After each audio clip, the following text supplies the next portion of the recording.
السلام عليكم ورحمة الله. الحمد لله والصلاة والسلام على رسول الله وعلى آله وصحبه أجمعين. أما بعد. വേദിയിലും സദസ്സിലുമുള്ള സാദാത്തുക്കൾ, ഉലമാക്കൾ, നേതാക്കൾ, ആമുഖങ്ങളൊന്നുമില്ലാതെ താജുൽ ഉലമ അസ്സയ്യിദ് അബ്ദുറഹ്മാൻ അൽ ബുഖാരി അൽ കാളിമി അൽ ജലാലി അൽ ഖാദിരി അൽ ബാഖവി അൽ ഹാഫിദ്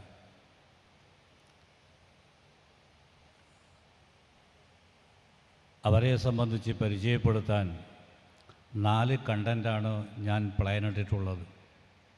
1 സിയാദത്ത്, 2 ഇമാമത്ത്, 3 ദിറാസത്ത്, 4 ശജാഅത്ത്.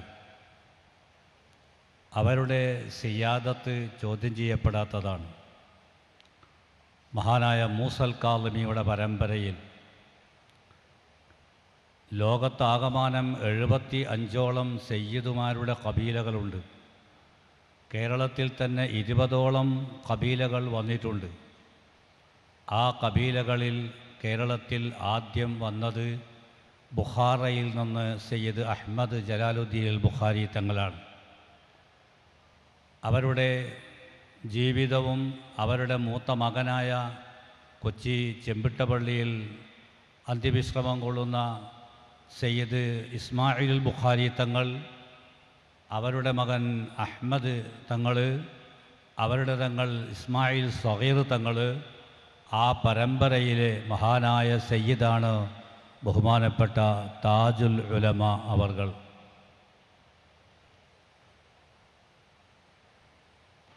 ആയിരത്തി 1923 ജനനം. 2014 ഫെബ്രുവരിയിലാണ് വഫാത്ത്.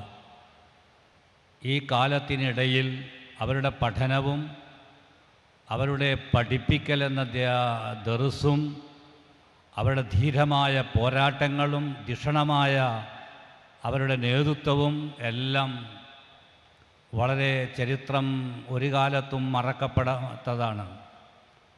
ഓതാൻ പോയി തഫ്സീർ ഓതന കാലത്താണ് ഖുർആൻ ഹിഫ്ളാക്കിയത്. ഓരോ ദിവസവും ജലാലൈനി ഓതുമ്പോൾ അന്നാന്നെടുക്കുന്ന പാഠഭാഗം ഖുർആൻ ഹിഫ്ളാക്കി. പനി പിടിച്ചത് കാരണം 2-3 ദിവസം ദർസിൽ പങ്കെടുക്കാൻ പറ്റിയിട്ടില്ല എന്ന് മാത്രമാണ് ദർസ് മുടങ്ങിയത് തങ്ങൾ ഓർമ്മ വച്ചിട്ടുള്ളത്.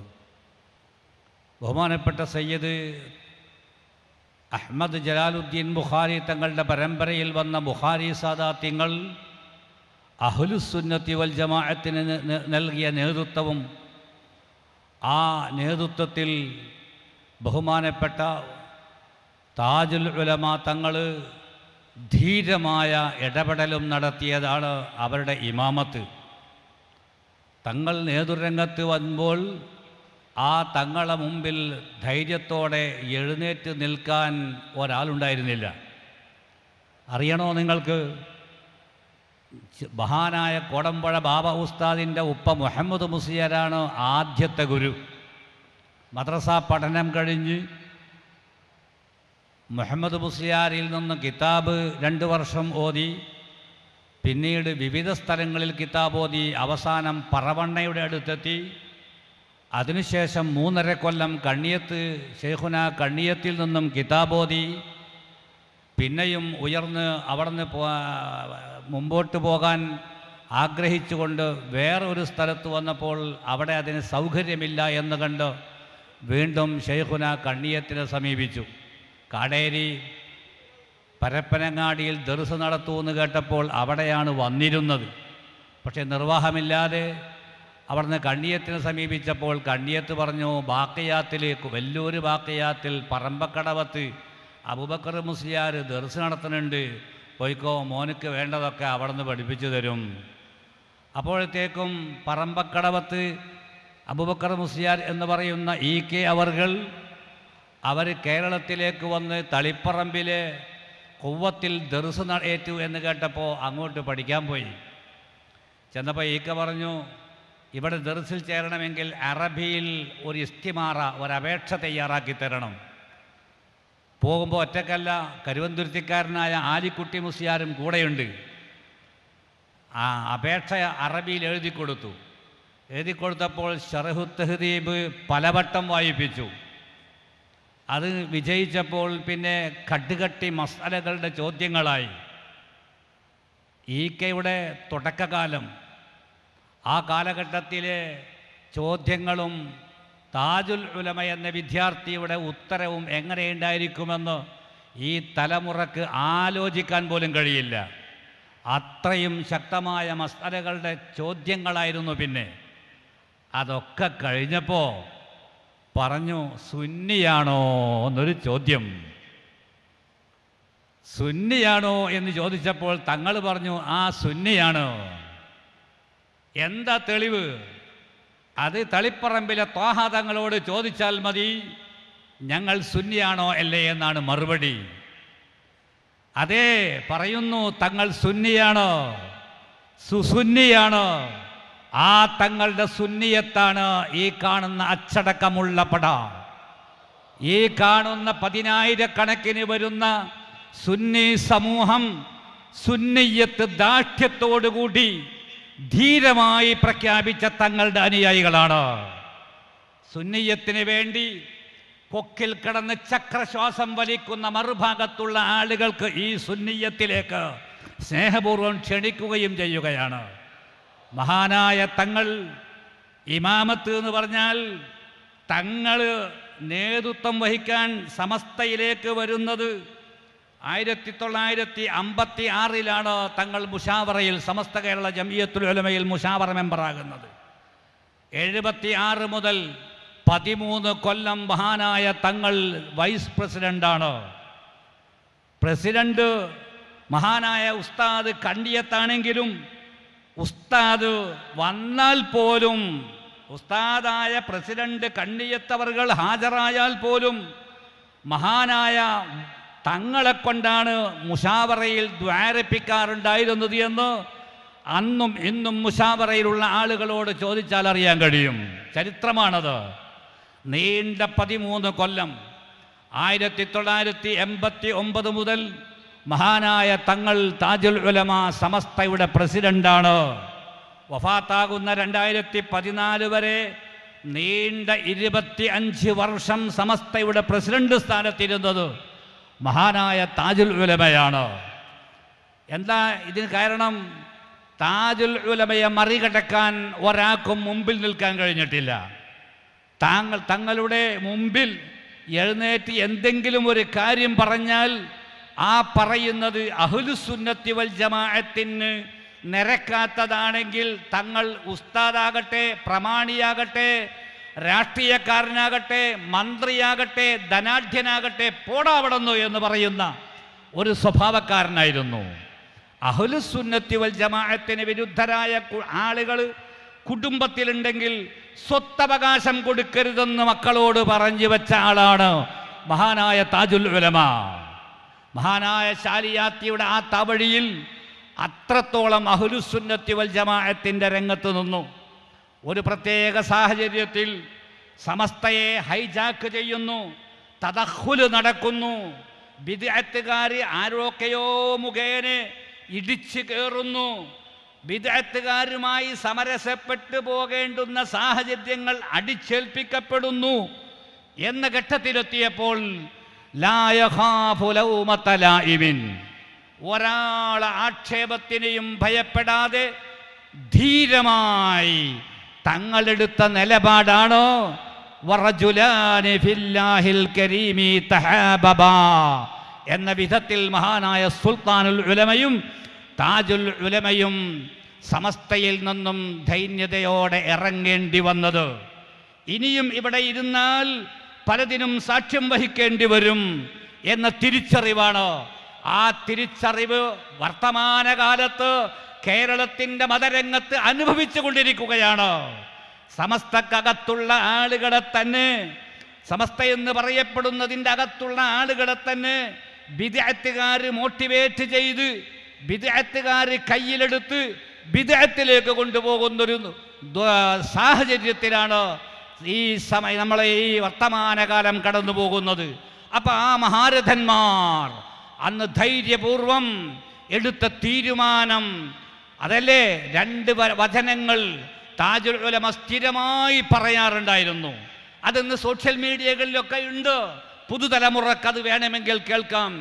ഈ ഇരിക്കുന്നവരിൽ 35 വയസ്സുള്ള ആളുകൾ, 35 വയസ്സ് മാത്രമുള്ള ആളുകൾ, അതിന് താഴെയുള്ള ആളുകൾ എന്താണ് 989 താജുൽ ഉലമ എടുത്ത നിലപാടെന്ന് അറിയണമെങ്കിൽ അതവർക്ക് ചരിത്രമറിയണം. മഹാനായ താജുൽ ഉലമ എന്തെങ്കിലും ഒരു ധിക്കാരം കാട്ടിയതല്ല. അഹ്ലുസുന്നത്ത് വൽ ജമാഅത്തിന്റെ റൂട്ടുകൾ ഹൈജാക്ക് ചെയ്യപ്പെടുന്നു എന്ന് കണ്ടപ്പോൾ ഇനി വേദിയിലിരുന്നാൽ പറ്റില്ലടാ എന്ന് പറഞ്ഞ് ഇറങ്ങിയപ്പോഴാണ് മഹാനായ സുൽത്താനുൽ ഉലമയും താജുൽ ഉലമയെ മുറുകെ പിടിച്ചത്. ആ മുറുകെ പിടിച്ചെടുത്ത് താജുൽ ഉലമ 2 വാക്ക് പറയാറുണ്ട്. ഒന്ന് CM വലിയുള്ളനെ സമീപിച്ചു.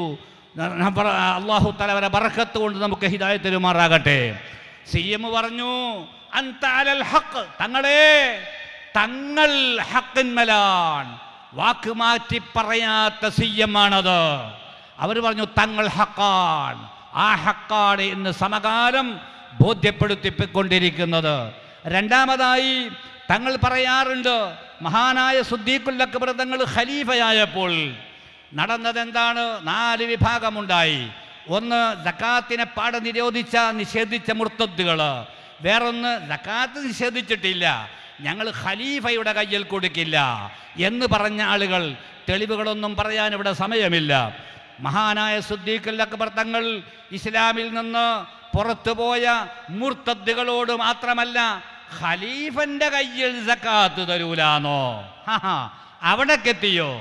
ഞാൻ ഇമാമത്തിന് നേതൃത്വം വഹിക്കാൻ യോഗ്യനാണെന്നും സക്കാത്ത് വാങ്ങാൻ യോഗ്യനല്ല എന്നും അങ്ങനെ ഒരു തീരുമാനമുണ്ടോ? അനുവദിക്കുകയില്ല എന്ന് പറഞ്ഞ് മഹാനായ ബഹുമാനപ്പെട്ട സിദ്ദീഖുൽ അക്ബർ റളിയല്ലാഹു അൻഹു ആ വിഭാഗത്തോടും യുദ്ധത്തിനൊരുങ്ങി. സയ്യിദ്നാ ഉമർ ഇബ്നുൽ ഖത്താബ് തങ്ങൾ ചോദിച്ചു, എന്താ അശാറ ഉമർ അലൈഹി അൻ യകുഫ അൻ ഖിതാലി മാനിഇ സകാത്തി, സകാത്ത് നിഷേധിച്ചിട്ടില്ലല്ലോ അവര്, ഖലീഫന്റെ അടുത്ത് തരൂലാന്നല്ലേ പറഞ്ഞിട്ടുള്ളൂ, അവരായിട്ടൊന്ന് സമരസപ്പെട്ട് ഒന്ന് പോയാൽ പോരെ എന്ന് ചോദിച്ചപ്പോൾ, അതെന്തിനാ തഅല്ലുഫൻ ബിഹിം, അവരുമായൊന്ന് ഇണക്കി കൊണ്ടുവരലല്ലേ നല്ലത് എന്ന് ചോദിച്ചപ്പോൾ ഫഖാല, സിദ്ദീഖ് തങ്ങൾ പറഞ്ഞത്, വല്ലാഹി ലൗ മനഊനി ഇഖാലൻ യുഅദ്ദൂനഹാ ഇലാ റസൂലില്ലാഹി ലഖാതൽതുഹും അലാ മൻഇഹാ. ഈ സംഭവം പറഞ്ഞിട്ട് മഹാനായ താജുൽ ഉലമ പറയുന്നുണ്ട്, ഈ പ്രസ്ഥാനത്തിൽ വലൗ കുന്തു വഹ്ദി, ഞാൻ ഒറ്റക്കാണെങ്കിലും അഹ്ലുസുന്നത്തി വൽ ജമാഅത്തിന് വേണ്ടി ജീവൻ ത്യജിക്കാൻ തയ്യാറാണ് എന്ന് പറഞ്ഞ താജുൽ ഉലമയെ നമുക്ക് വായിക്കാം. മഹാനായ താജുൽ ഉലമയുടെ ശജാഅത്താണത്, അവിടുത്തെ ധീരമായ നടപടികളാണത്. ബിദ്അത്തുകാരോട്, ബിദ്അത്തിന്റെ കക്ഷികളോട് സമരസപ്പെട്ടു പോകുന്ന ഒരു നടപടിക്കും അവിടെ നിന്ന് തയ്യാറായിട്ടില്ല. മതകാര്യങ്ങളിൽ, ദീനീ കാര്യങ്ങളിൽ, പൊതുകാര്യങ്ങളിലല്ല. നോക്കൂ, നിങ്ങൾ ഇസ്ലാമിക ഖിലാഫത്തിനെ പറ്റി പരിശോധിക്കുമ്പോൾ ഉമവിയാക്കൾക്ക് ശേഷം വന്ന അബ്ബാസിയാക്കളിൽ 9ാമത്തെ ആളായിരുന്നു വാസിഖ്. വാസിഖിൻ്റെ കാലത്ത് തൻ്റെ വാപ്പയ മുഅ്തസിമിനെ പോലെ, തൻ്റെ എളാപ്പ മഅ്മൂൻ ചക്രവർത്തിയെ പോലെ അവരെല്ലാവരും ബിദ്അത്തുകാരായിരുന്നു, മുഅ്തസിലി വിഭാഗക്കാരായിരുന്നു. അന്ന് അവർ ഇടക്കാലത്ത് നമ്മളെ കേരളത്തിൽ കണ്ടൊരു സംഗതിയുണ്ട്, സകല ഉസ്താദന്മാരെ കൊണ്ടും ഒപ്പിടിക്കൽ എന്നതുപോലെ അവരെന്താ ചെയ്തതെന്നറിയാമോ? അന്ന് ഇയാള് വാസിഖിൻ്റെ പള്ളികളിലെ ഇമാമുകളെയും മുഅദ്ദിനുമാരെയൊക്കെ ഒരു പരീക്ഷയ്ക്ക് വിധേയമാക്കണം. അവരൊക്കെ ഖൽഖുൽ ഖുർആൻ അംഗീകരിക്കുന്നുണ്ടോ ഇല്ലേ എന്ന്. മുഅ്തസിലി വാദഗതിയാണ് ഖുർആൻ അള്ളാഹുവിൻ്റെ സൃഷ്ടി എന്നത്. അതൊന്നും ഇവിടെ പറയാൻ സമയമില്ല. അപ്പം അതുകൊണ്ട് തന്നെ അത് അംഗീകരിക്കാത്തവരെ മുഴുവനും അടിക്കുക, ഇടിക്കുക, ഒതുക്കുക, ഭേദ്യം ചെയ്യുക, അല്ലെങ്കിൽ കൊലപ്പെടുത്തുക. അത് സമ്മതിക്കാത്ത മഹാനായ അഹ്മദ് ഇബ്നു നസ്റുൽ ഖുസാഇ എന്ന വലിയൊരു പണ്ഡിതനെ കൊട്ടാരത്തിൽ ഹാജരാക്കി തലവെട്ടാൻ കൽപ്പിച്ചു. തല വെട്ടിയിട്ട് അത് ബഗ്ദാദിൽ നാട്ടിയിട്ടു. സാമുറാ പട്ടണത്തിൽ കൊണ്ടുപോയിട്ട് ഉടല് നാട്ടിയിട്ടു. ഈ ചരിത്രമാണ് താജുൽ ഉലമയുടെ കാലത്ത്. കയ്യിൽ മുളവടിയല്ല, കയ്യിൽ പട്ടിക കഷ്ണമല്ല, കുന്തമാണ്, കുറുവടിയാണ്, കമ്പിപ്പാരയാണ്, തൃശൂലങ്ങളാണ്, വാളുകളാണ്. ഇതിൻ്റെ ഒക്കെ മുമ്പിലാണ് ആയിരക്കണക്കിന് മഹല്ലുകളിൽ ഖാലിസ്ഥാനം നഷ്ടപ്പെടുമോ എന്നൊരു ഭയം മഹാനായ താജുൽ ഉലമയെ പിടികൂടിയില്ല.